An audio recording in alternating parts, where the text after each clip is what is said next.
the scoop. The scoop. Hey, what's up? This is your girl Ashley Marie, and you're tuned into The Scoop, your one stop for all things love, lifestyle, and relationships on MorrisMediaLive.com. I said, welcome to the school. You know it's time to tune in. You gotta tell all your friends, girl, welcome to the school. You know it's time to tune in. You better tell all your friends, homie, welcome to the school. The time is now, tune in. You better buzz in your friends, y'all welcome to the school. Gather round, tune in. Now let the show begin. Hey, look, it's time to tune in. If you not, then you faking it. The best topics, love, lifestyle, and relationships. The dopest host in the world, Ashley Marie, holding it down from 7:30 to the 9:00 p.m. You better tell a friend every Wednesday night, cause you know she going in. They breaking the hottest artist in the game right now. No competition, so she in her own lane right now. You need the latest and the greatest, somebody that's gonna debate it. Well, we got it on lock, I know they hate it. See, you can learn a lot if you choose to pay attention. We talk world news, sports, don't let me fail to mention how to get your money right, so you can live a lovely life. Call in and get you some advice. It's not a game no more, we taking over the airwaves. MorrisMediaLive.com to catch the replays. You know it's time to tune in. You gotta tell all your friends, girl, welcome to the school. You know it's time to tune in. You better tell all your friends, homie, welcome to the school. The time is now, tune in. You better buzz in your friends, y'all welcome to the school. Gather round, tune in. Now let the show begin. Welcome to The Scoop, you guys. Happy Wednesday. Thank you so much for tuning in. I am your host, Ashley Marie, and this is your one stop for all things love, lifestyle, and relationships. And tonight we have a very special guest that's joining us here on The Scoop via Skype. He's not here in studio. He's not even in the state, as a matter of fact. But we're going to get him on the line here shortly. Welcome to, we have him on the line now. Okay, well, we'll just go right into him. I want to welcome to The Scoop a very special guest, Commissioner Tyrell Holcomb, all the way from Washington, D.C. Let me just say elected Commissioner Tyrell Holcomb. Tyrell, are you on the line? I'm here. Welcome to The Scoop. Thank you so much for joining us. Ooh, we get a video. That's not You said, you didn't want to do a video? I'm with you all are. Oh, okay. Okay. How are you? Thank you for joining us. Absolutely. Thank you all for having me. Cool. So now you're currently serving a 2-year term as the elected commissioner or neighborhood advisory commissioner in Washington, D.C. Correct. And you were elected back in 2016. You won 38% of the votes. So I do want to welcome you, and I do want to highlight that. So shout out to you for that. So tell us a little bit about your role as commissioner. What exactly does that mean for those of us that don't know what that means? Well, Ashley, first off, thank you so very much for having me on the show. Of course. That you considered me to come on the show. This guy all the way in D.C., when I know there are folks that are in California doing amazing work. Yes. Whom I know. Mm-hmm. But commissioner in D.C., because D.C. is so unique in its government structure, we're not a state, but we function almost as one. Right. We're a city, but again, we function almost as a state as well. And so as a commissioner, as advisory neighborhood commissioner, I have the task of being a liaison, essentially in many cases, on issues impacting residents. From trash collection to street lights not being turned on properly, to potholes and alleys, rat problems, which thankfully, fingers crossed, have not been an issue, annual budget, things around education, around public safety, around overall safety, economic development as well. And so really what being a commissioner is almost like an introductory level to politics in D.C. And so it's the level right before city council. And so you're really dealing with folks at a face level. where you're that first point of contact. You're essentially that only point of contact. If they have an issue, they come to you, and you're the person that works to get it done. And you go back to Washington. Well, you're in Washington, but you go Yeah. back to the decision makers in Washington and take the concerns of the citizens to them so that way they can be addressed and hopefully fixed, right? Yeah, absolutely. It's about building relationships. Right. So if folks say, "Hey, I'm having problems with trash pickups," that's a Department of Public Works issue. You get on the phone and you shoot an email to the person who's Public Works. You say, "Hey, I have this constituent who's not had their trash picked up. I'm dealing with an issue currently. Trash has not been picked up for a particular in a particular area consistently without a missed date in probably about 2 months or so." And so we're trying to work to rectify and figure out what the issue is, if we need to just change the date permanently or whatever the case is. But you get on the phone and you start making phone calls, you shoot emails. How do people contact you? Do they email you? I know you actually are like boots on the ground, like you're actually in the neighborhood. So I'm sure people communicate their concerns with you there, but how else do people contact you to let you know? Well, at this moment, a lot of folks in my district have my personal cell phone number. Oh, wow. Okay. Yeah. So for me, it's about accessibility. And that was one of the things that we ran on. We ran on being an accessible elected official, ensuring that folks knew how to get in touch with me, knew what I was working on. I mean, the whole nine. That was a part of what we ran on. So, and if folks can't get me via a phone call, there are folks that reach out via social media, Right. And or send emails. And so we're very responsive to that as well. Nice. Okay. So what made you get started in politics? Okay. What birthed that dream? Okay.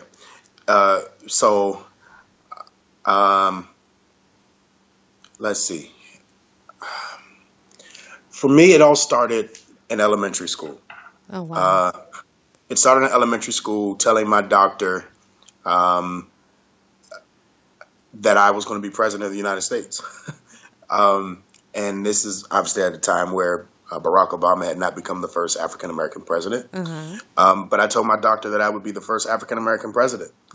And there just was, for me as a kid, there was something there was just this lure, this draw for me when it came to politics, and it came to policy and the things that really impacted the everyday lives of people. And so it started at that level, started at that age, started in student government association, ran for president of student government. I was student government president every year from 6th grade until I graduated high school. Wow.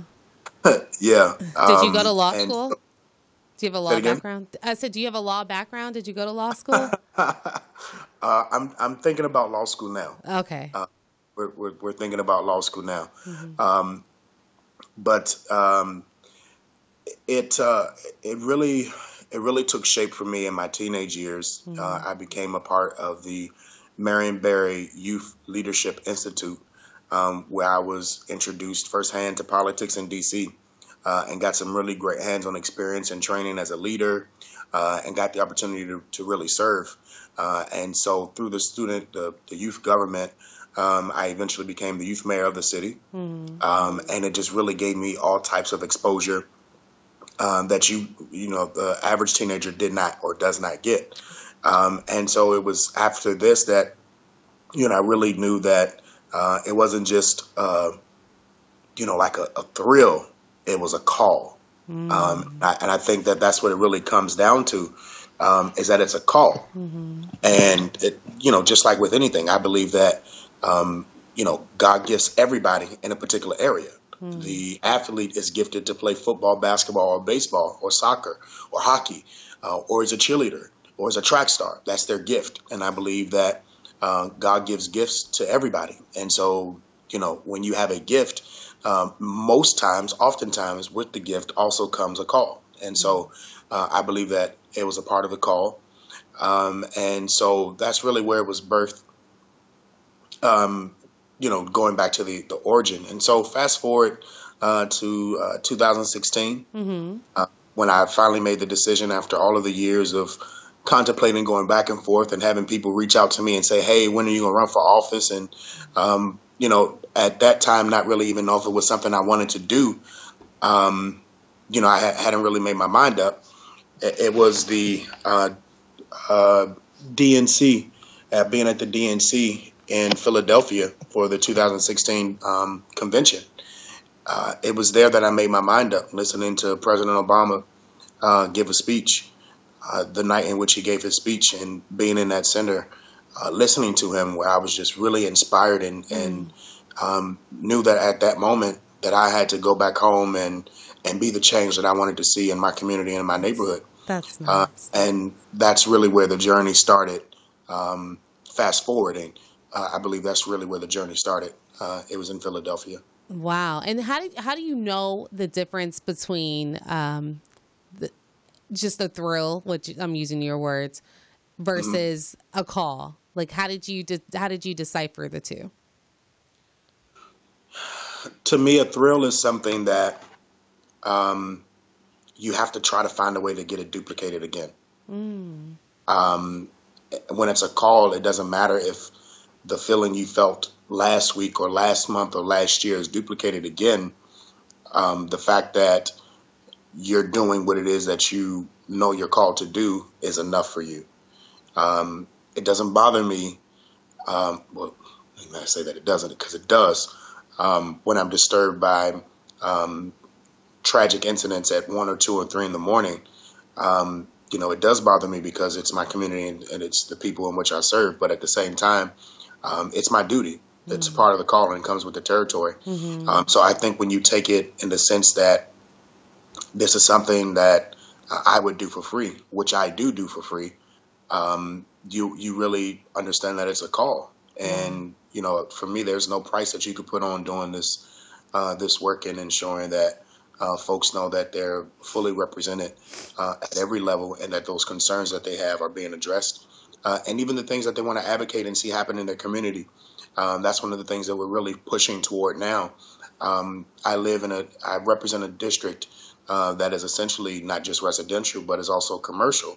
And so DC has gone through a huge boom in terms of economy and housing and retail, and I mean, you name it. DC is just really a different city today than it was 20 years ago as a kid growing up in the city.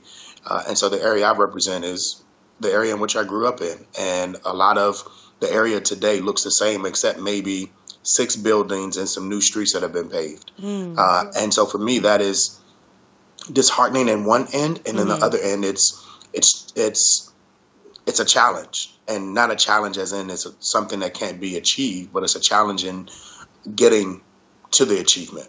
Right. And that's essentially the way in which I look at it now, and really trying to get folks to understand how our voices have to be heard and be involved and be a part. That's the only way things will get done. And it's the same thing on the national level. All politics, I believe, is local. And so while we focus our attention on what's going on in the White House and on Capitol Hill, people like to say in Washington, not in Washington, on Capitol Hill, while we would focus on that, it's not just that. It's our state races. It's our county races. It's those board of supervisors, those board of governors, those city council representatives. It's alderman races. It's those races those elections that really make the difference in the everyday lives of people, and not the president of the United States or the U.S. Congress. It's not just that. All politics is local, and it starts at that local level and understanding the involvement there, and then how that impacts the everyday lives of people, and getting folks really to take an active part and be involved now, not wait for something to happen. I like to oftentimes say that we have to be proactive, not reactive. When you're reactive, you're reacting to what's happening. When you're proactive, you really are setting the standard. Right. That's good. Yeah, and I feel like DC is a great place to start your political career too, obviously, because it's where you grew up. But it's a tough city. I lived there for a short amount of time, but it was a tough city. So my hat goes off to you for that. Now you come from like a pretty tough background, right? So you overcame poverty and a broken home. So how did you crawl out of that to become who you are now? Like what switched in your mind to say, hey, I want to go right. I don't want to go left. My faith. Mm-hmm. My faith in God is everything to me. Even in the moments where I wanted to go the opposite direction and not do what I'm doing now, and wanted to turn around and wanted to quit and watch friends get arrested and get into mischief and trouble. It was my faith. My faith being strong was the first thing. And then the second thing is my mom. Moms are the pillar of the African American community. Women, Black women in general, are the pillars of the African American community. But moms have this very special touch, and they have this very special ability. And for a long time, before I was taller than my mom, I felt like my mom could do anything. She could conquer the world. But growing up in a single family home, it was the strength of my mom who oftentimes worked 2 and 3 jobs to make sure we had enough to eat. And sometimes herself would not eat. It was seeing that resilience that really instilled something in me. And then my mom telling me that I had to be greater than she was, that I had to do things that she did not have the opportunity to do. And it was her pushing me and motivating me. And the times in which I did not want to be great, the times in which I did not want to pursue some of the things that were a part of what I was supposed to do anyway. I'll never forget my speech when I won youth mayor. My mom made me stay up till 1:30 in the morning reciting my speech. Wow. And the moments in which I thought she was asleep and I would stumble over words, she would go, "I'm not asleep, start over." Oh my gosh. And to this day, parts of that speech are still embedded in my head. But it was that drive and that determination that I saw in my mom that really, I believe, jumped off of me. And so, my mom was a high school dropout, teenage mom, raised 4 boys on her own. And so that strength and resiliency, I believe, is something that is a part of me, and it's obviously embedded in me as well, from a scientific standpoint. But it was that. And then lastly, I would definitely say just this drive to be different, this drive to understand that if change is to really come, that it has to start with me, and that if it's going to start with me, I have to do things differently. And understanding that, you understand that sometimes it's a lonely walk. Sometimes there are sacrifices that you have to make. Right. There are times where folks are hanging out and going out, and especially as a young elected official, some of my friends still like to hang out and be young, wild, and free on the weekends. Yeah. How do you avoid those traps? Because I'm sure you want to have fun, but there's a fine line you have to walk, right? Yeah, priority. I had to get up last week early to make a prayer breakfast, and was invited out by some friends, and had to make a decision. Do I want to be on time for this prayer breakfast, or do I want to walk in there late and have folks looking at me as if I have no concern or regard for prayer, and or just in time in general? Right. And so it's being able to make that decision. And whenever I talk to young people, especially teenagers that are in high school and getting ready to transition to college, I always tell them, you have to understand what prioritization is. You have to understand how you prioritize life, and understanding that there are some things you just have to make a sacrifice and say, you know what, I can't do it this time. I can't go this time. And then be real with yourself. Right. Right. And it's being real, saying, can I live without going to this party? Can I live without going to this event, this function? Like, can I actually live without having to do that? And making that conscious decision to say, yeah, I'll pass on this one. Right. But then again, too, understanding that you have to have that there is a such thing as balance, right? That while you want to grind and you want to ensure that you're getting work done and that you're doing what it is you're supposed to be doing, you also are a priority. And so self-care is the best care. And doing things that you enjoy doing and you like doing is equally as important as the work that you're doing is as well. All right.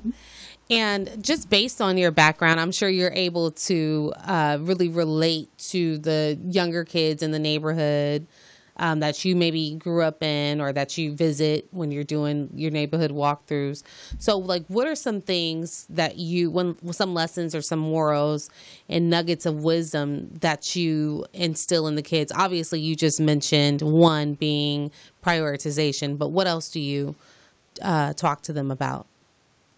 I always talk to them about selecting your friends wisely, understanding that anybody who would convince you to do the wrong thing is not a friend. A friend is somebody who will make sure you do the right thing. And I had a friend like that when I was growing up, who always ensured that Tyrell Holcomb was not with the folks that were doing the wrong thing. Right. And to this day, whenever I see him, I always say to him, man, thank you. And he would always say to me, don't thank me. I had to ensure that where you were going was preserved. Oh, wow. And so, because there are people that are depending on you to get to the place at which you're supposed to be at. And so I look at it at this point now, if I had done something or had friends influence me to do the wrong thing, the people that I have the opportunity to impact today, I would not. The people that I've touched and, that I've helped, I would not have helped. And it's not to say that they wouldn't have gotten help, but it's understanding that your assignment is greater than what it is that you may want to do. So understanding that friendship is very critical and crucial. And then taking serious education. I deeply understand the importance of education, but not just education, but the fact that at one point we didn't have the opportunity to get education. And it's really understanding that in urban cities, urban areas that were largely African American, our opportunities were limited. Right. And that it's a different day. While it is a different day, there are still barriers that exist. And to take full advantage of every opportunity that does not cost you a dime, that does not cost your family or your parents a dime. Again, my mom was a high school dropout. My mom never went to college. My mom does not know what a college campus looks like. So for me, it was understanding that I had to take full advantage of it. And so I tell young people the exact same thing. Take full advantage of every free dime you can get to further your education, to further your training, to further your network. And from that network capacity as well, understanding that every room you go into, figure out who you can network with, figure out who you can connect with to further your range to be able to do good, to be able to go far. Right. I like the fact that, social media gives you such a bandwidth now to connect with people from all over the country, right. Which is a great thing, right? When you can go into different cities and states and say, hey, I know this person, I know this person, I know this person. But that doesn't happen if you're closed-minded, if you feel like you don't need anybody or you don't need to connect to anybody else, or taking full advantage of that. And those are just really some of the lessons. But I think one of the biggest things, whenever young people ask me, and, because I get asked all the time, right? You're an elected official under 30, right? It's not necessarily something that is common and heard of all the time. Right. So I was asking me what did you do when you were our age that got you to where you are today? And it's like, I tell them I took what I did serious. I was passionate, but I was serious about it. And so just to take it serious, because it will fly by. You'll look up one day and you won't be that little kid that everybody in the neighborhood is looking out and trying to do something for. Right. You'll be an adult, right. and you'll have to stand on your own 2 feet. And so, I think those are some of the more important lessons that many of our young people today could stand to hear and really apply. Right. And you're obviously very visible in your community, but what are some of the behind the scenes responsibilities that you have as commissioner that people may not realize that you do? So from a behind the scenes perspective, I actually manage my own website. I manage my own social media. I manage everything there is related to what we do right now that we're putting out. I do have a team. that says yay and nay to things. Okay. But for the most part, I'm the person who's maneuvering and making sure that things are front facing and they look good, obviously. Right. That's important as well. But I've always been a person who doesn't mind going above and beyond. And so a lot of times I'm working, even when I'm not working.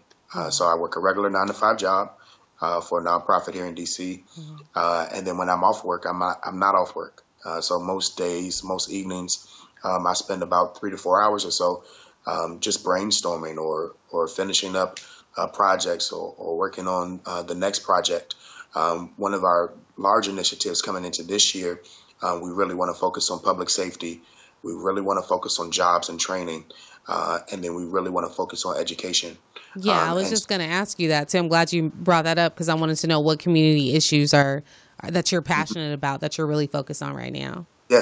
Yeah. And so, I mean, last year we really put the emphasis and focus on ensuring that, one, we were visible and active, and that folks knew what we were doing and what we were working on. We put forward a 2-year plan in the areas. Our framework that we ran on in 2016 was SAFER, which is an acronym, stands for Safe Neighborhoods, Accessible Communities, Financial Literacy and Education, Financial Literacy and Economic Empowerment, SAFER, Education, Equality, and then Responsive Government. And so we really worked on ensuring that we were responsive in office, and we really worked to tackle the issue of food insecurity as well. And so coming into this year, we said we wanted to do things that would not just be tangible, but that could really touch people further beyond our immediate area and district. Right. And so jobs is a huge thing here in DC, as is everywhere, jobs and housing. And so you understand that folks can't get housing if they don't have jobs. Right. Can't get jobs if they don't have training, and they can't get training if there's not opportunity for it. So we're actually going to be presenting rolling out, I should say, a new revamped newsletter that's going to have opportunities for folks to get training or jobs, or even to send their resume if they're in need of a job, so that we're getting folks connected to these opportunities. And then speaking along those lines of public safety, one of the other tasks that I'm now assigned is the chairperson for our local police department's Citizens Advisory Council. And so that is a group that is to serve between the community, the police department, to really create a strong relationship between community and police. And so that's something we really want to improve.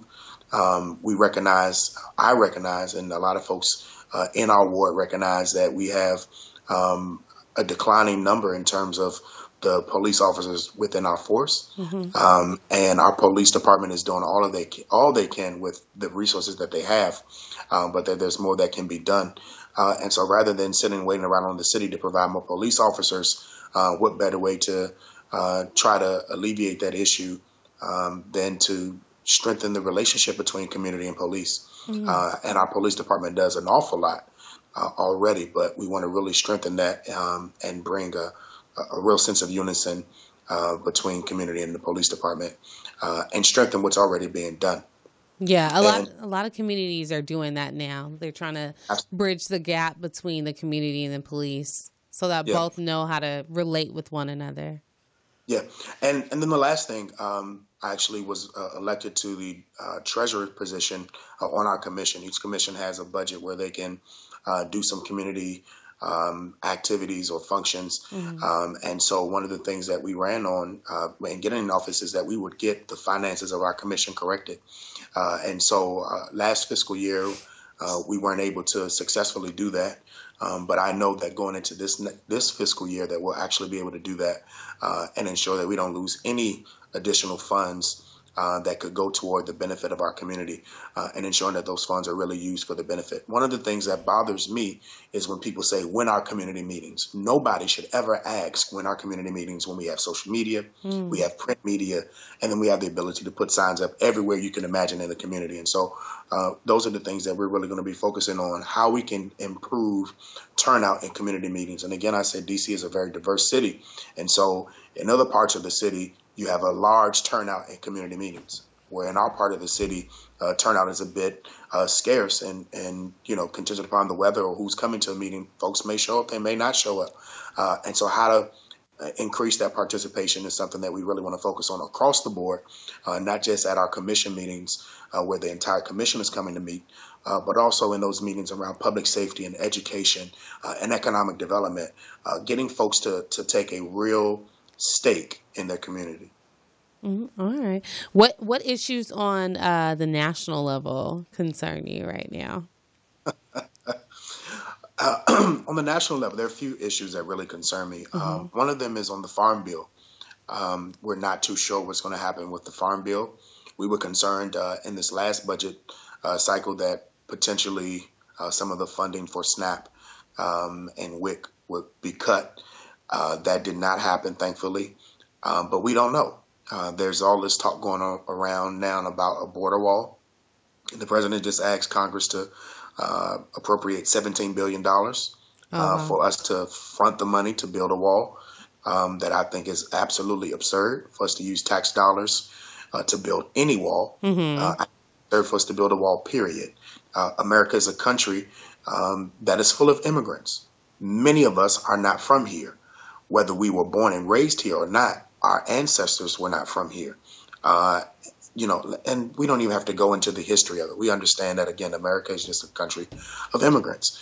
And so that concerns me, as well as DACA concerns me as well, ensuring that folks that have been here and have taken these steps and strides to ensure that they're lawfully here and that many of them have come here in search of a better life.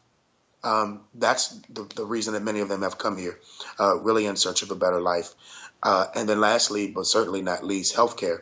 Healthcare is something that is at the top, I would say, of many people's list, ensuring that we preserve healthcare for all those that need it, all of those that are taking advantage of what it is that President Obama and his administration put in place to provide healthcare to all Americans. That's important as well. And I do know that Republicans kind of have it out for healthcare. And it's very sad and unfortunate. But I like to see many of the folks that have something to say about Obamacare that was put in place. I like to see many of them live without health care and see how they feel. Right. So, with that being said, what tips would you give our new President Trump, and his administration? What tips would you share with them? Or advice? What advice? Since I can't say what I really want to say, which would be resign, what I would say is listen to the people, not listen to what you perceive as your perception of what the people want and what the people say, but actually listen to the people. When it came to the tax plan, many people did not want this tax plan. When it comes to the border wall, many people don't want the border wall. When it comes to preserving health care, many of the people that he tricked into voting for him thought that they would have their health care preserved, thought that they would be getting opportunities. And at the end of the day, America is a government. Being president is not a CEO job of a Fortune 500 company. Right. America is a government, and you can't run it as you can't run a country like it's a business. It's not a business. It's a government. Your decisions aren't just to make money. Your decisions impact the lives of everyday people, some of which you'll never meet, some of which you'll never have the opportunity to have a conversation or interaction with, some of which they'll never reach out to you or say anything to you, but your decisions are impacting their everyday lives. And that you have to take in consideration. And then I would also ask him to not be so, how do I say this? I'd ask him to watch what he says out of his mouth, period. I mean, that's what I would ask of him. Some of his tweets are just downright degrading. To say that political appointees should be people who are rich and wealthy is downright awful. It is absolutely awful, because many of the people that in past have been appointed have not been people who come from families of wealth, of great wealth, Right. but they're people who have dedicated their entire lives to service. And those are the people that you want in position because they understand what service really is. Again, service is not about creating or making a dollar. Service is about the people that you may never come in contact with. You may never get to meet. You may never get to shake their hand, but your service impacts their everyday lives. And so I would ask them to stop doing that and to understand that what you say impacts the entire country. Nice. And although so you're in DC, and obviously you give back to your community through being an elected official and the other work that you do. But what tips or what advice can you give to everyone around the country on how they can contribute or give back to their communities effectively? I would definitely highlight one, get involved. Figure out your local community meetings. Figure out who your local representatives are. Figure out what they're working on, what they're doing. Figure out what the hot issues, hot topics are in your community. And then be able to go to these meetings and find out what's being done to address these issues that are going on. And then give of your time, give of your money, give of your resources, give of your network. Many people may not be able to donate money. You can't donate money, but you have a skill, you have a talent. You can design websites, you can design graphics. You're very good in organizing. You have a skill from an administrative perspective. Give of your time, give of your talent if you can't give of your money. I would definitely say that those are the very key important factors. And then, as always, vote. Don't boo, vote. You can't complain if you don't go vote. So vote, be involved, and hold those people accountable that you put in office. And I think that's what happens oftentimes, and at the local level, many times, is the people are not held accountable that we put in office. So hold those folks accountable that you put in office, and be involved every step of the way. Okay, nice. So at the end of your 2-year term, what accomplishments will you hope to have that you'll be most proud of? Well, being as though that the 2-year term ends January 2nd, 2019, which means I have less than 365 days. Yeah. At the end of it, I would hope to accomplish a re-election, as we'll be planning to announce our re-election in the coming months. But for me, what I would hope to accomplish is many of the things that we put together in a 2-year plan. To my knowledge, no commissioner has ever, prior to me, put together a 2-year plan of the areas and issues in which they want to address. At the rate in which we're going, we will have 5 alleys of the 7 alleys in the community that have been repaved. And the 2 alleys that will not have been repaved were already paved.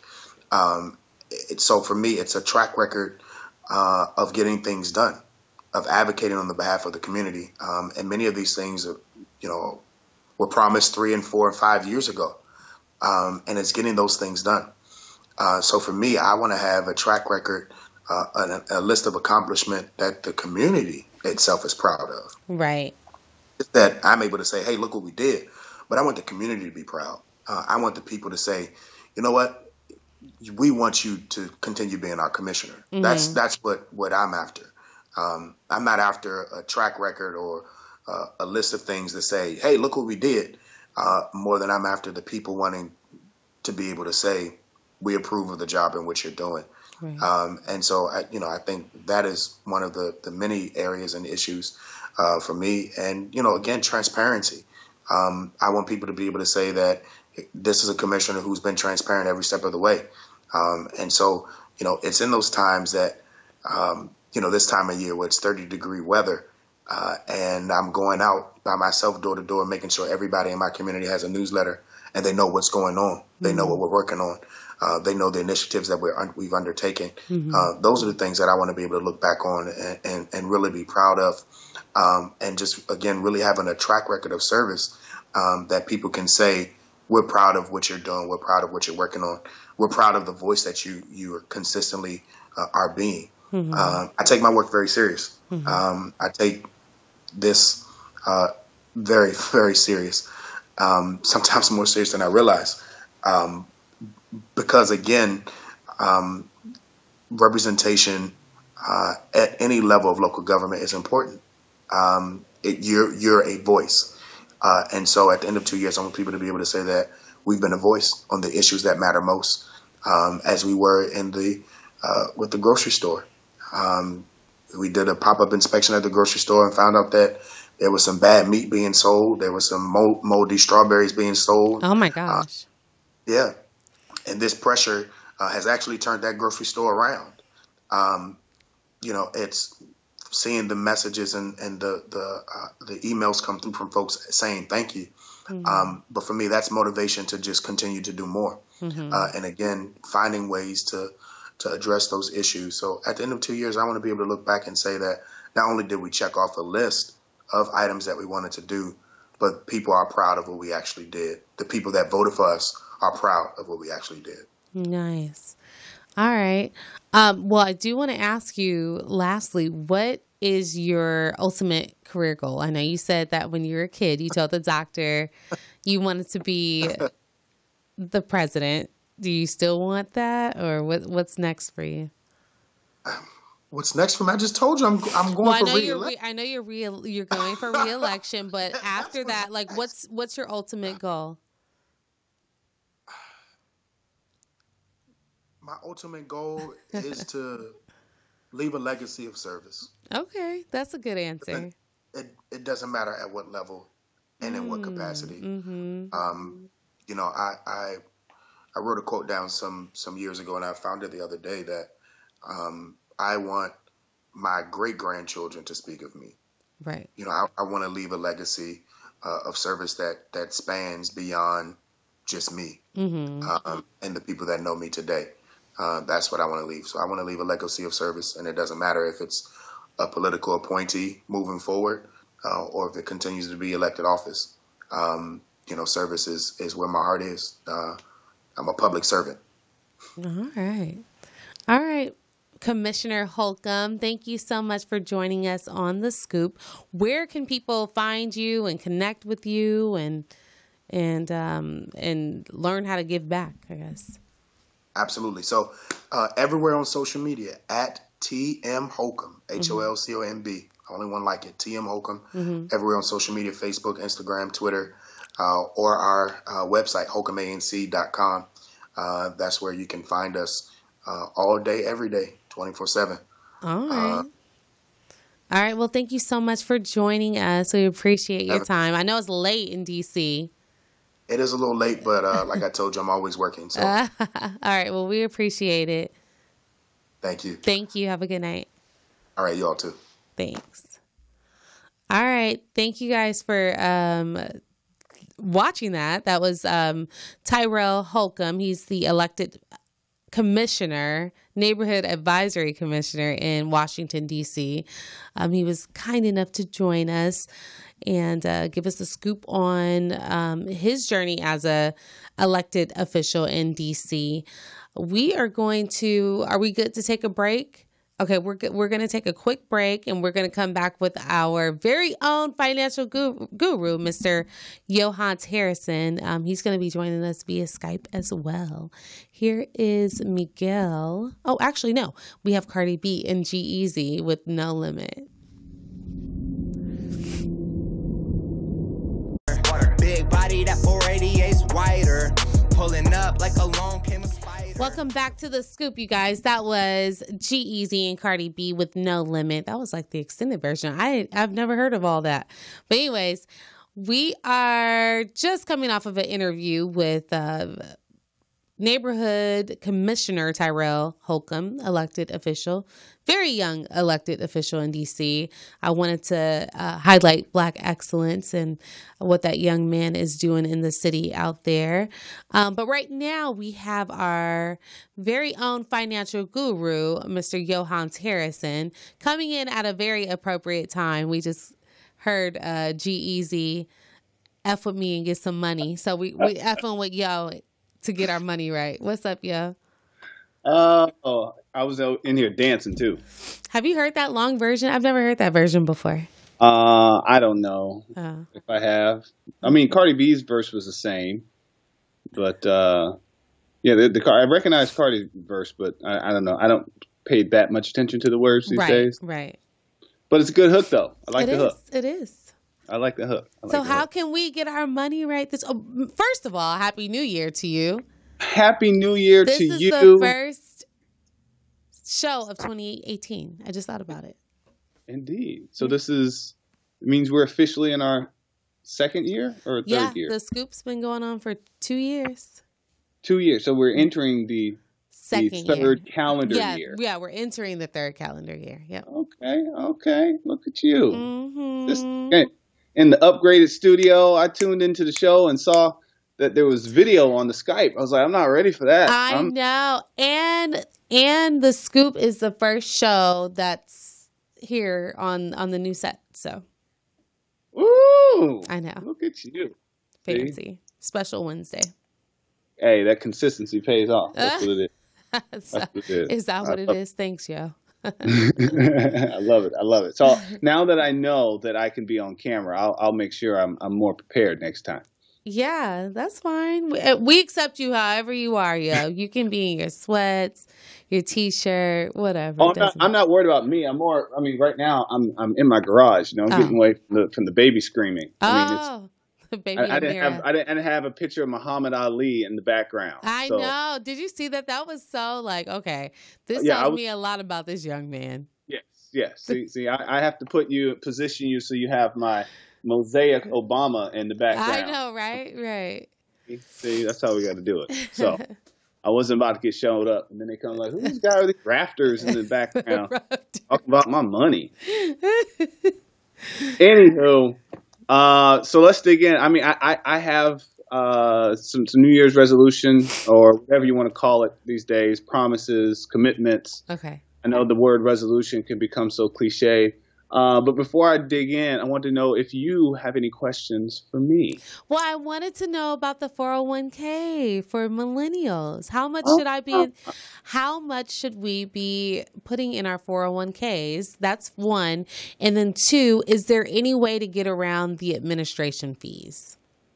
Administration fees. Mm-hmm. Got it. Okay, wonderful. Well, let's tackle that, and then I'll hit my quick 5 points, and we'll take it from there. So, for those, if this is your first time tuning in, my name is Yohance Harrison. I'm a registered investment advisor for MoneyScript Wealth Management out of Long Beach, California. Long Beach. Strong Beach, or whatever you want to call it these days. That's where I am. I'm here as often as I can be with Ashley, trying to just help everyone here on the Scoop, on air, get their money right week after week or every other week or once a month. However often we do it, let's do it. You can find me at the MoneyScript on both Instagram and Twitter, or you can go to my website, moneyscriptwealth.com. So with no further ado, let's talk about millennials and their 401k. So millennials, that's all those lovely people that were born after the year 1981. Not to give away Ashley's age. I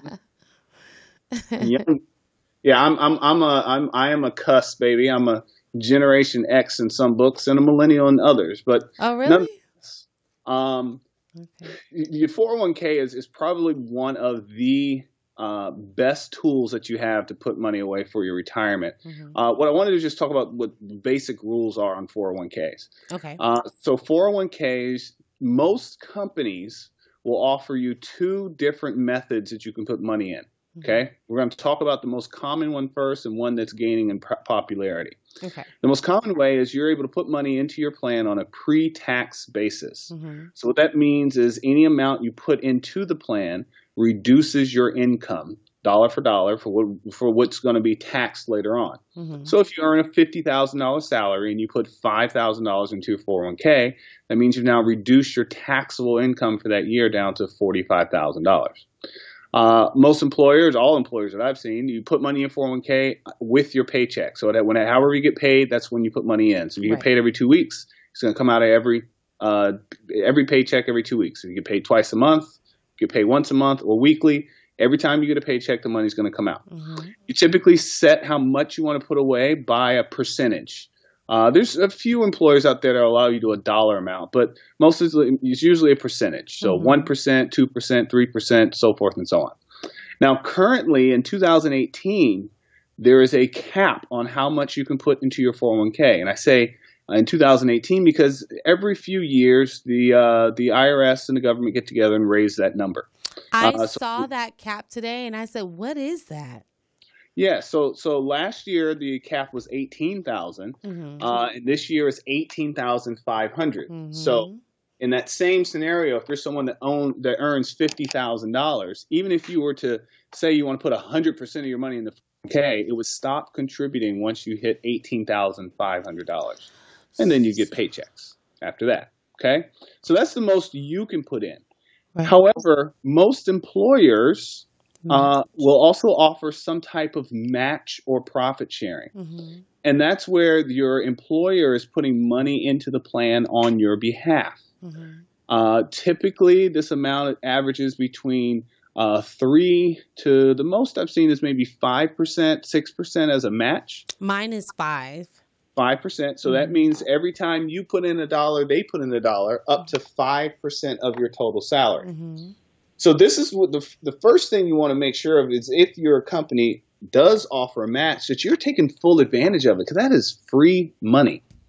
That is 100% return on the money that you put into the 401k, because they're going to match you up to 5%. So if you earn $50,000, 5% of $50,000 is $2,500. So it means if you put in $2,500, your company is also putting $2,500 on your behalf.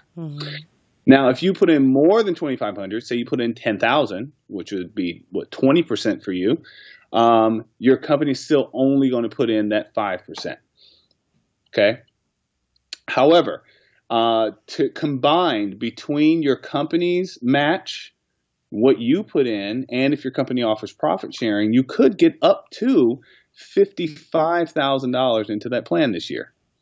So if you work at a company that offers profit sharing, that's something you definitely should consider taking advantage of. Now, with profit sharing, you typically have to work at the company for 4 or 5, maybe 6 years before all of that money is yours. If you change jobs, some of that gets left behind. Okay. Got me? Got it.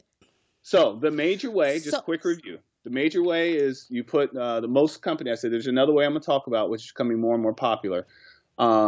But you put money in on a pre-tax basis, and it's usually defined as a percentage of your salary. The maximum you can put in for the tax year for this year is $18,500. Your company may pay a match, like yours says, up to 5%. So you to get the 5, that means you need to do at least 5 as well. If you only do 3, they're only going to give you 3. Okay.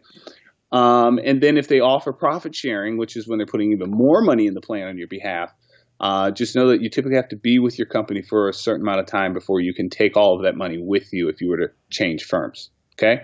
Now, all of that money, or change company, all of that money that's in your 401k grows tax deferred while it's in the 401k, meaning you're not going to be taxed on any gains that you have inside the account. When you go to take the money out, as long as you're at least 59.5 when you do that, you will pay taxes on that money when you go to take it out. So that's why we call the 401k, for years, it's been called a pre-tax plan. And some people tease and refer to it as a tax time bomb, because eventually you have to start taking money out. When you turn 70.5 years old, the IRS requires you to take money out of your 401k or IRA plans and pay taxes on it. So it's a great tool. I mean, I was running some calculations today for a young lady. She's a physician. She's probably earning about $300,000 as a physician. And I shared with her, if she were to put the maximum into her 401k of her money to $18,500, how that contribution could equal over $1 million by the time she retires. And she's 33 today. So she's a millennial. So at 33, if she did that for 27 years until she was 60, it'd be worth over $1 million at $18,000 a year. So it's a great savings tool. And that didn't even include a match that's going to get on top of that, or any profit sharing as well. Okay. Now, the second way, everything is the same except 2 major factors. One, the money you put into the plan is after tax. So if you earn $50,000, you put $5,000 in the plan, you're still going to be taxed on $50,000. It grows tax deferred just like the traditional 401k. However, when you take that money out after 59.5, it is tax-free. And this is known as a Roth 401k. Right. A few years back, there were some changes in the tax code, and it allowed for ERISA plans, which a 401k is a ERISA plan, allows them to offer a Roth contribution as well. So for millennials, that's been my number one recommendation so far this year, because most people experience a tax reduction. We talked about that last time. Most Americans, 75% of Americans, are going to pay lower taxes in 2018. I'm telling millennials that this is a costly, as you've seen the numbers, this tax cut is going to cost a lot of money. The deficit's going to go up. Eventually, taxes will go up too. When they do, you might have more money than you have today, Ashley. So I recommend to you that it's worth considering paying a little bit more taxes now for the benefit of not having to ever pay taxes on that money again. So I believe, okay, so I should have my 401k money tax pre. So pre-tax was that first way we talked about. Okay, so we want post-tax. You might want to consider the Roth 401k if your company offers it. Consider the Roth 401k. It will be post-tax money that goes into the Roth. So you're going to pay a little bit more in taxes this year, but guess what? You're already getting a tax cut. So maybe you split the difference a little bit. Okay. So say you're putting 10% in your 401k, maybe you put 5 in the pre-tax and 5 in the post-tax Roth 401k. So you're diversifying. A lot of people think diversification, it means, I need to own, stocks that do telecom and stocks that, sell cereal, or they think about diversification as to companies, or they look at diversification as far as the size of the company, large company, medium-sized company, international company. Yes, those are forms of diversification, but one of the most valuable forms of diversification is tax diversification, because taxes are the largest expense you have in your lifetime. Especially in California. You're paying federal tax, you're paying state tax, you're paying for everybody to be able to have legalized marijuana, you're paying for sales tax. I bought a truck over the holiday. Sales tax was 9.5%. I was mad. I was, why? For what? Why am I giving you 9.5%? I don't understand. I don't. Potholes and all, no. Right. Just throwing money away. Yeah. But I guess it paid for legalized marijuana. So anywho, so anything that you can do to put you in a different position when it comes time to retirement, where you have some choices as far as how your money is going to be taxed. I have a couple right now that lived in California, retired and moved to Louisiana. And for the first about 4 or 5 years of their retirement is what it's estimated right now, that they have 4 or 5 more years of retirement. They've been retired, I think, now for 3. So about 4 or 5 more years where be in the lowest tax bracket they've ever been in their life, because we did tax diversification 13, 14 years ago. Okay. And so the position they live in now, they're paying 5, maybe 4% actual effective tax rate, because I did a lot of income shiftings and used different strategies for them. And I said, look, it's not just about diversifying your mutual fund. Let's diversify your taxes as well. So.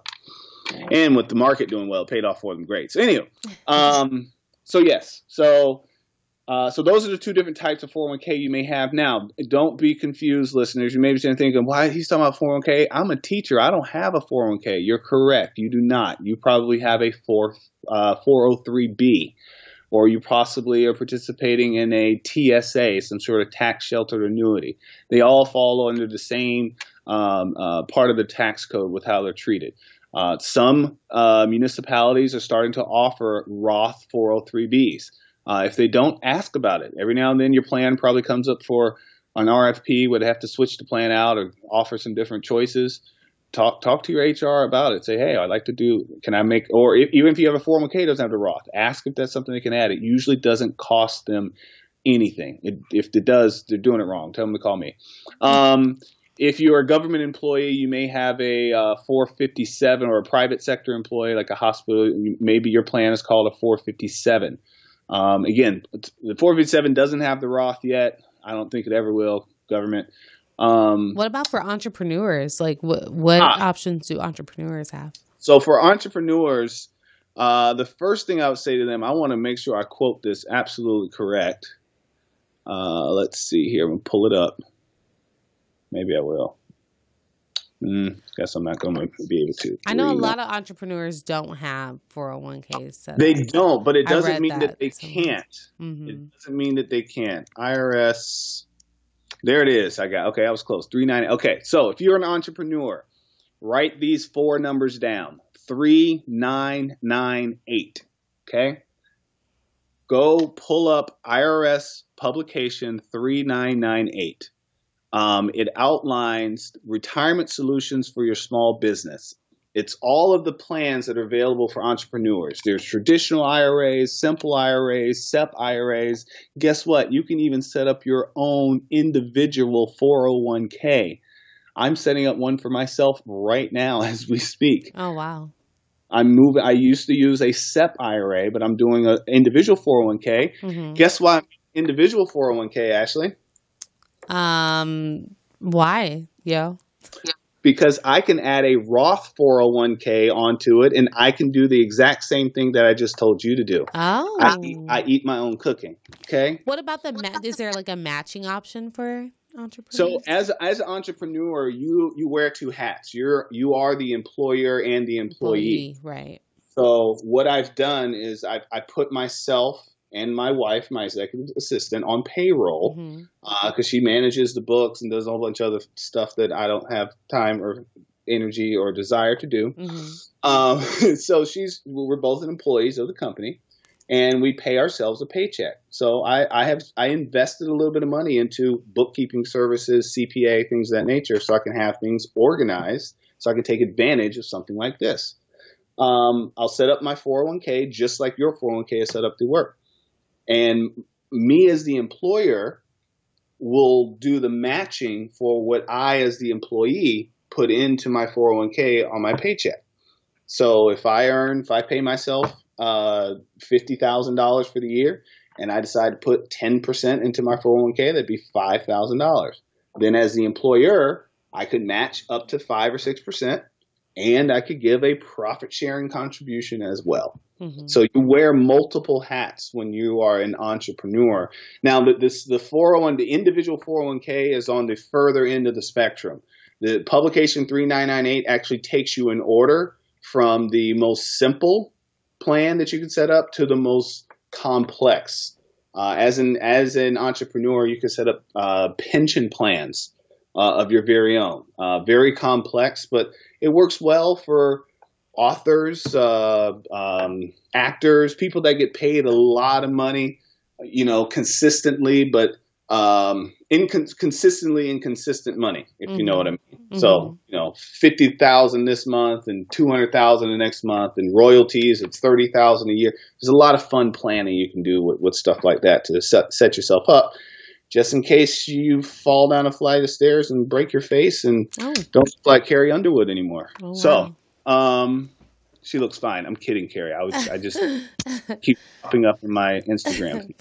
Poor Carrie. So there's lots of opportunities. So let me talk about fees really quick. Okay. You said, how do you avoid the fees? You can't really. It's kind of they're there. It is what it is when you work for a company, you really don't have any control of the decisions they make in the 401k. Right. You can be watchful of the funds that you're participating in the 401k. Each fund that you choose has a specific in what they call a investment ratio, or there's a few different names for it, but you'll see a small percentage fee that comes out of each fund that you participate in. Now, that fee doesn't show up as a bill, so it's not like they come into your 401k and they snatch it out. It's a drag on the returns.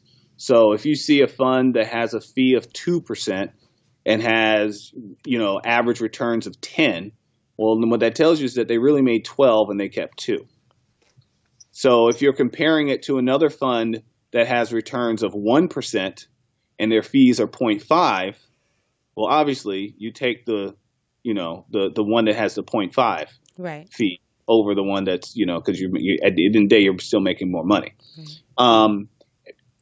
Simultaneously, you can't overlook diversification trying to run from fees. The good news is that a lot of things have changed in the industry that have compressed fees tremendously. I'm actually part of the problem because when I meet a business that has a 401k, I start to ask the question, why are you paying your advisor so much for your 401k? It's ridiculous. They shouldn't get paid that much to cut their fees. So there's a lot of that going on in the industry, and I think that will continue to happen. I should probably silence that. Sorry about that, guys. That's okay. So you can be cost conscious. If you have questions about your fees, if you think your fees are really high in your plan, jump on my website, fill out the quick consultation. Just tell me where your plan is. I have a database. I can access the fees in just about every 401k plan in the country. Actually, you can access.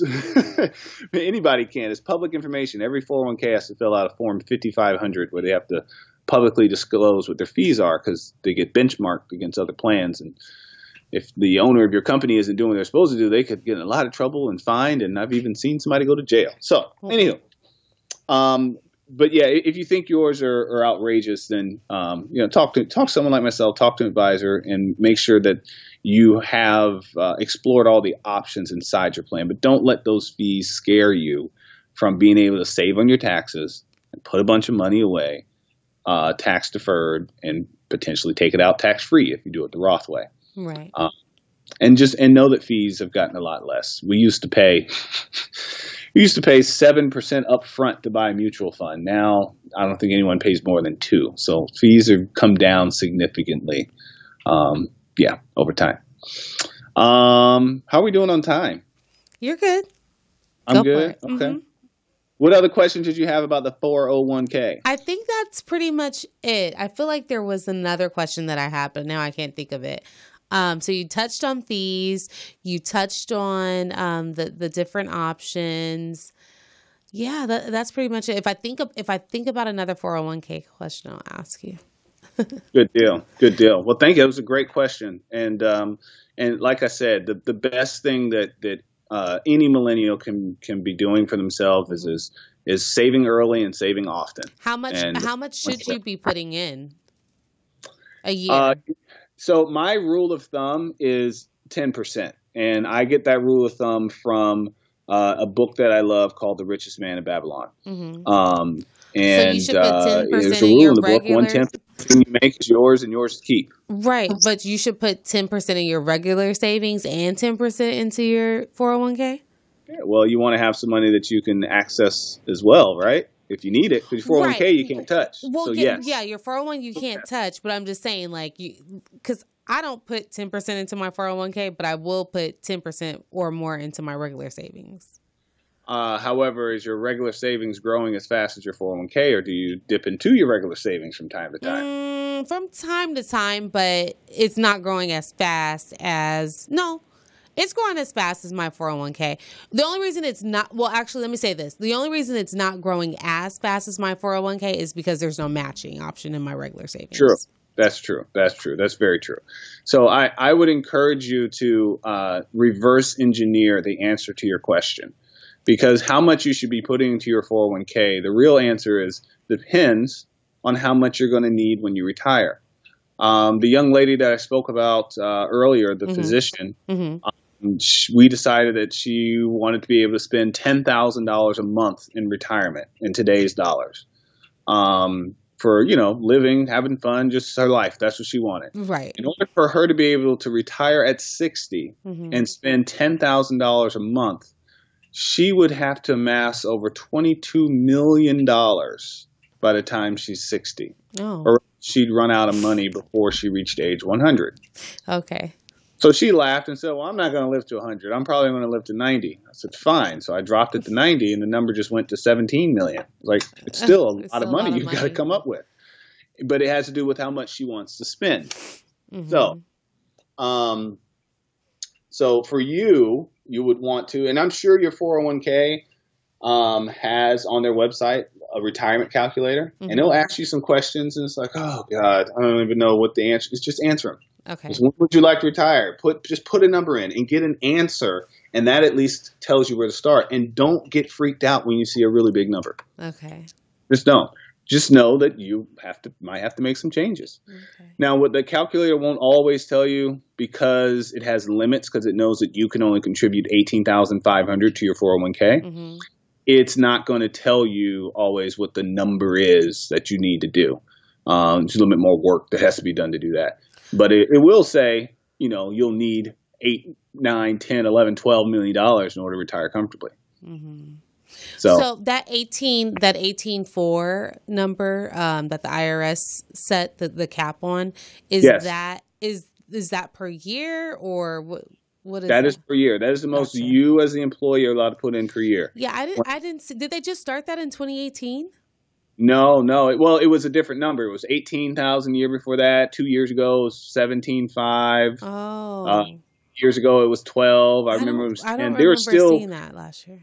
There's lots of Generation Xers, which people born and was at late 65 through 80, or maybe it was early 60 through 80. They, in their mind, they still think you can only put $10,000 in your 401k.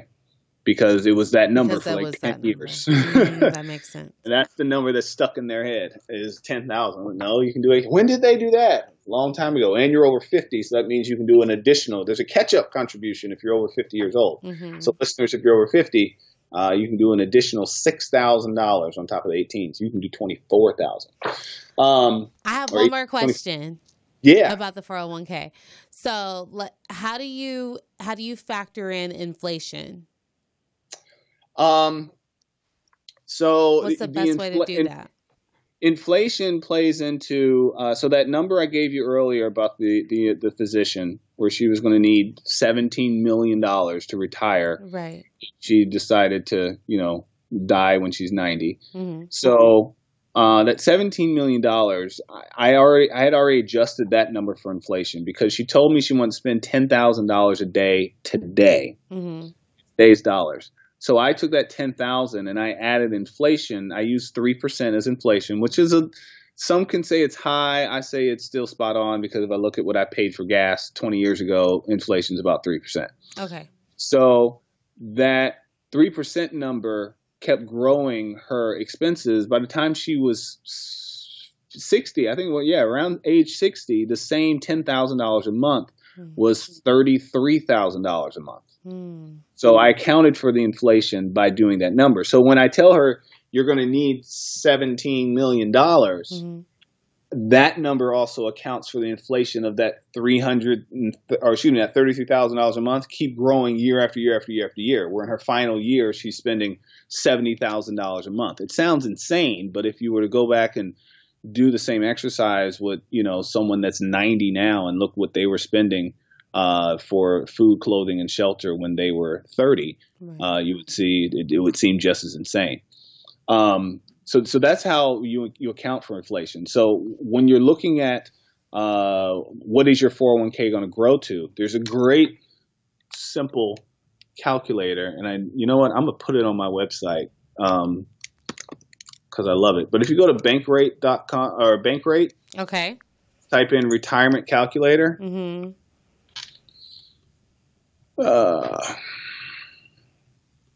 You can actually put in numbers, your current age. So today we're going to pretend that you're 30, Ashley. How's that sound? Okay. We don't have to pretend, No, just kidding. So you're 30. Let's say you want to retire when you're 60. I'm doing it with you. I'm putting my real age in.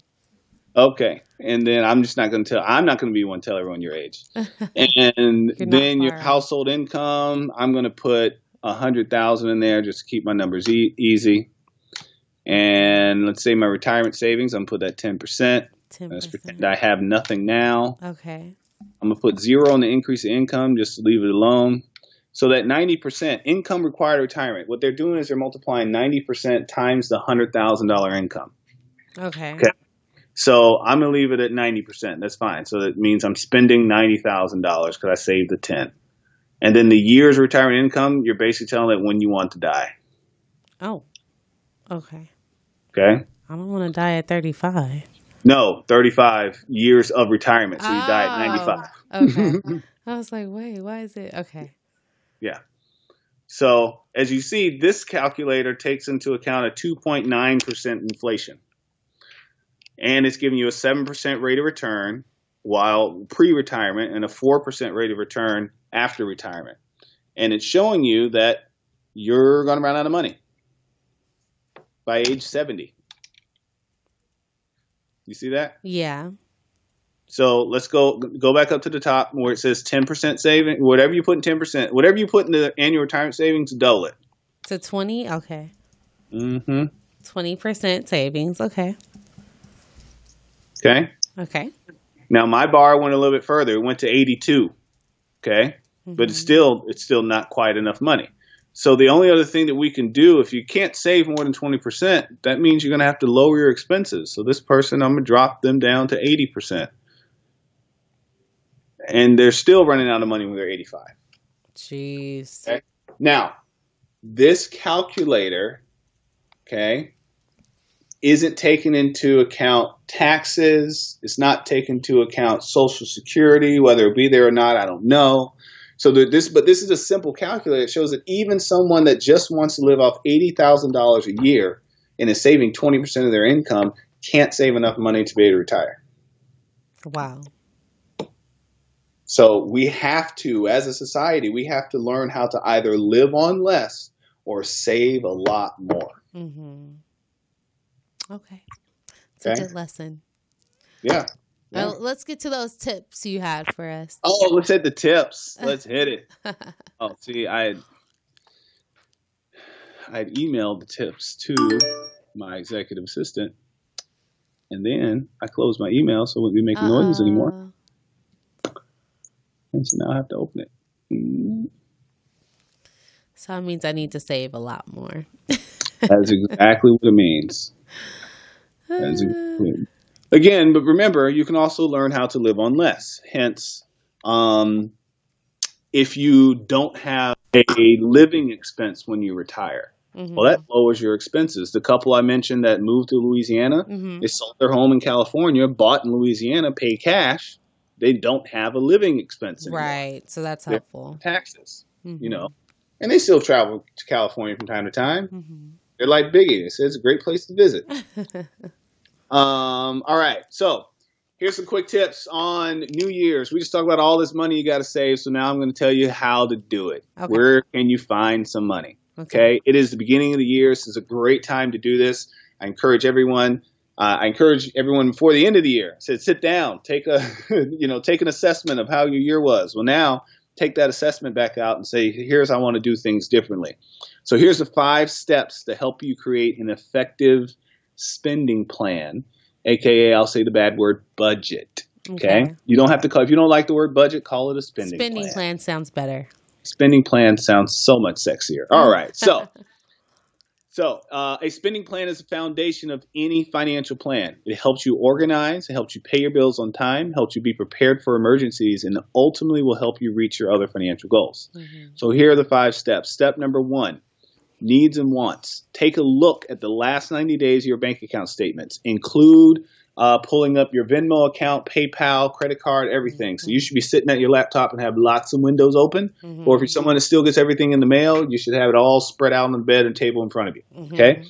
Look at the last 90 days of the year. Now, I know December for most people is going to throw it off, but I love when people look at December and they're like, I spent what on what?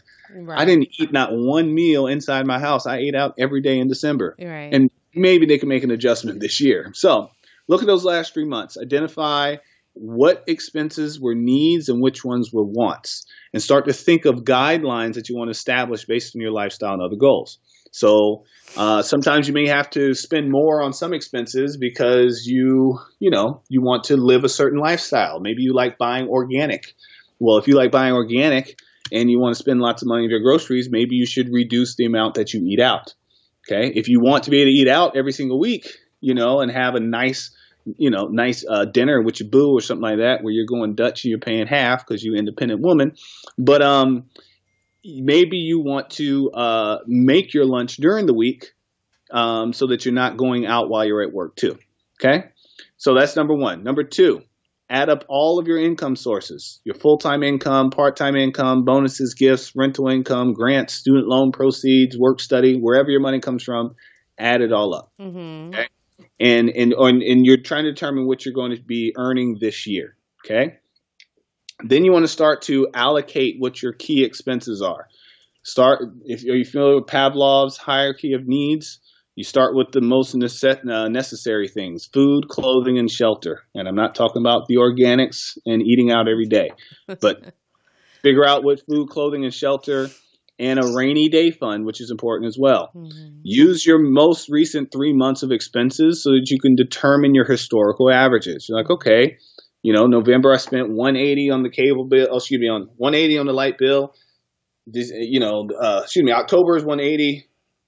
November it was 200, and December it was 220. You have an average light bill of $200.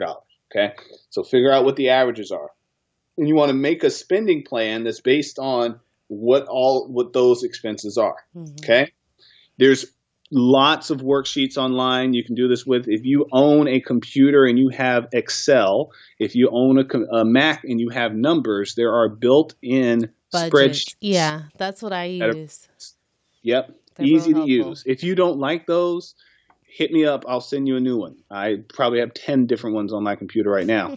I also have ways you can do this whole process electronically. I'll talk about that in a minute. Anywho, determine what your positive and negative cash flow is. Okay, this does mean doing a little bit of math. If you're good at Excel, you can program some of that. If not quite, maybe you have to pull out a calculator a time or two. Once you figure out what your positive and negative cash flow is, if it's negative, you got to do something different. Negative means you're going into debt. That means you probably already have balances on your credit cards. You got to reverse that. You have to go back and look at those expenses and again categorize need versus want. Okay. And make sure you don't confuse your needs and wants either. Okay. And if it's positive, that's awesome.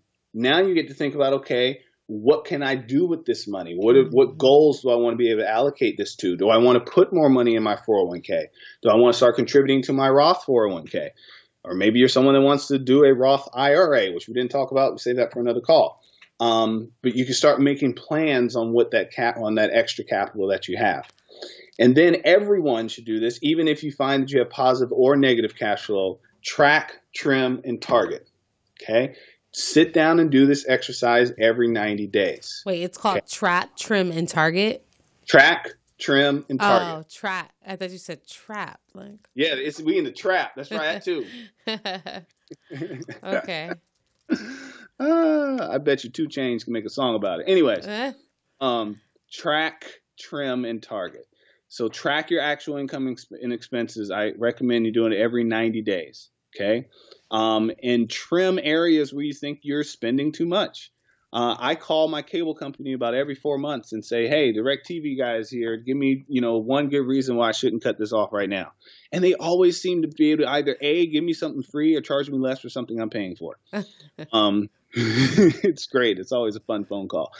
Saturday morning, not much to do, baby running around. I feel like you're always beefing with DirecTV. I love their commercials, so I don't know. I feel they're easy to pick on. So anywho, but yeah, trim where you can and continue to target areas where you feel like you can do better, whether it is in spending or doing better when it comes to savings. Now, as a millennial, you probably don't want to spend a lot of time doing something like this because you're probably thinking, isn't there an app for that? Yes. Yes, there is. It still takes a little bit of work on your part. And that work involves you connecting your accounts to the app and not failing when you see, if you can't remember username and password, you say, oh, forget it. I'm just not going to connect my American Express. No, don't do that because you're hiding from yourself. Okay, take the time. It's a lot less time than the other process, but sometimes the other process can be just as beneficial. I actually make my clients go through both. I have them connected electronically. I do the exercise for them and say, hey, here's where you are. This is where you're spending on. And they always like, oh, my God, I don't spend that much money. Yeah, you do. Still for your expenses. I had a young lady. She was frustrated. She was like, this makes no sense. I don't spend that kind of money. It's just ridiculous. I mean, she was just bewildered, dumbfounded. And then I pointed out, I said, you spend over $300 a month in Uber rides. And she had no idea she was spending $300 a month in Uber.